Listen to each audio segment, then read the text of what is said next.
All right, Mary, tell us the story about the event today. Okay, my name is Mary Watkins. I'm the president of the African American Heritage Society.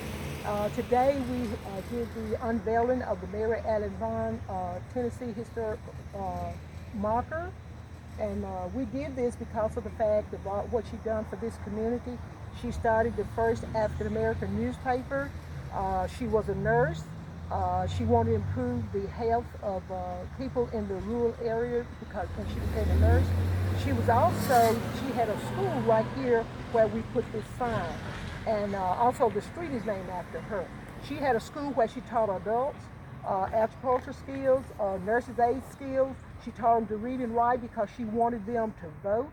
Because during that time they had the poll taxes, and if you didn't have property and stuff, you weren't paying poll taxes. They would not allow African Americans to vote. So she thought that was so important. So she taught them to read so that they would be able to do that. And also she would just report the history of black people within this community. She done a lot. And we had a couple of young ladies that knew her.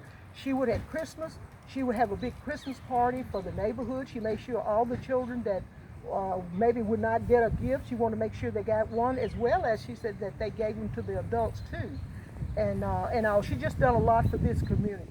Yes, ma'am. Yes, ma'am. We felt like she was noteworthy of this marker. Yes, ma'am. And that's the reason why we put it here, so that the people, the younger generation, those generations to come, will know about Mary Ellen Vaughn. Yes, ma'am. Hard times back in, wasn't it? Yes.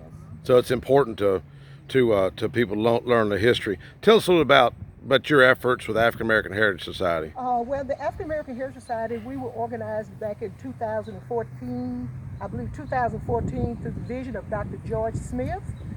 He felt like that we need to really research and document and preserve and teach the history of the African Americans in Rutherford County.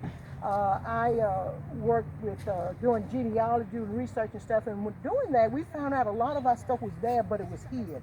Yes, so ma'am. we wanted to bring that out, and that's the reason why we have been committed ourselves to put these markers around, so people will know the contribution that the African Americans, what they've done here in the Rutherford County community, because there was not evidence of that. Yes, and we're teaching ourselves, because we're finding a lot of history about the African Americans that we ourselves we did not know, because the books didn't teach that.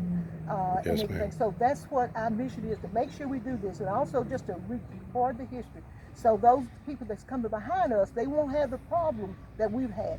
They may not know who Mary Ellen Vaughn is, but they can read this, and they can also go and research her, and they'll be able to find a picture and all the contributions she paid here and what she done here. Yes, ma'am. A lot of those stories are being lost. Like George Smith passed away, and with that, a lot of stories are lost. Does anybody else have any final words or anything? Well, with Miss Vaughn and others we're researching, we call them our hidden figures. They're no longer going to be hidden. They're going to be brought to the forefront. Yes, so ma'am. Everybody will know about them. We've got Yes, that ma'am. name from the movie Hidden Figures. So we want to bring our hidden figures out. Yes, ma'am. All right. We'll have a fundraiser selling calendars of all our hidden figures. Yeah. So we're involving all of the community to support us and help keep our organization going. Well, if folks want to buy the calendar or make a contribution, how do they? What's the best way to contact y'all? Just look us up on our Facebook page and get our address or whatever, and they can send it to that address and let us know what they want, and we will get in touch with them. Okay, African American Heritage Society of Rutherford County. And we're going to have the 501c3 done real soon. Yes. And then folks will be able to make a contribution if they'd like to. That's right. Okay. And that's what keeps us going. This is how we'll be able to pay for these markers. Yes, ma'am. Yes, ma'am. We're self-sufficient. We don't get anything from the commissioner or anything like that. We do it through our fundraising. Yes, ma'am. Well, thank you for your time today. Thank you for all of y'all's efforts. Okay. Thank you.